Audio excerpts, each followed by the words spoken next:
Неколкумина жители во Јовевско мало, кое е дел од големата пресека, се уште му пркосат на модерното време и упорно обстојуваат во планински услови, без основните придобивки на современото живење, како струја, асфалтен пат, вода и сите современи апарати неопходни за нормално функционирање на едно семејство. Во оваа врнежлива пролет, калта им прави проблем да стигнат до своите куќи и имоти. За грмотевиците не се нервираат, бидејќи немаат струја, ниту електроапарати, па не постои можност од расипување. Да, овде живеам без струја, без пат, без вода, без се. Па тука треба малку патче, ако се може струичка да се стави во овие дечиња, виш како е. Не можеме така да живееме. Струја имате? Нема ништо, гледај како живееме, на ламба. Плюс за дечињата е проблем. Компресија. Ако искарам компирче малку за фамилијата.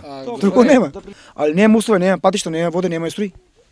Онака се живее добро. Колку луѓе живеат во овој крај? Па тука има не 5-6 фамилии, али тоа секој бега дека нема услови. Нема, да има пати струја, дали ќе се вратат? Ако има пати струја, има 30 фамилии што живеат. Те сега тука еден комшија имам, дога виќица направи, тегови вачука ми комшија тука. Добро е се, али нема пат, нема вода, нема струја. Јас имам и струја и вода.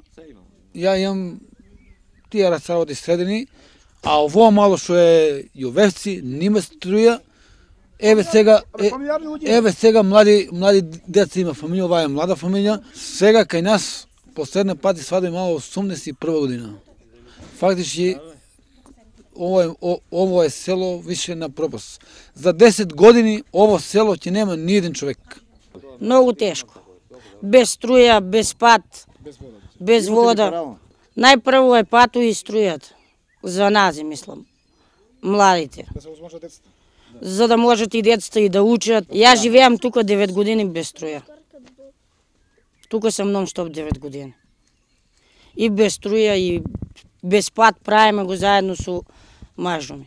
Набрзо штом ќе зајде сонцето, овде се потонува во целосен мрак. Во куќарките трепери по некоја ламба или кандило, колку членовите на семејствата да можат да се видат едни со други. За учење навечер нема никаква можност. Само немаме тука струја и живееме на светило, за да можем да читам, да учам. На ламба живееме, вечера ми си легнеме. Па сепак и децата и возрастните ја сакаат овдешната природа со сите убавини што ги има. Ливадите, чистиот воздух. Летото одиме по габи и забавно, а зимото се лизгаме. Доколку се асфалтира патот до овие мала во пресека и се постави далновод за струја, тогаш многу жители кои сега живеат во Оризари, Кочани и другите населени места би се вратиле и би ги разработиле нивите. Некој сигурно би се определил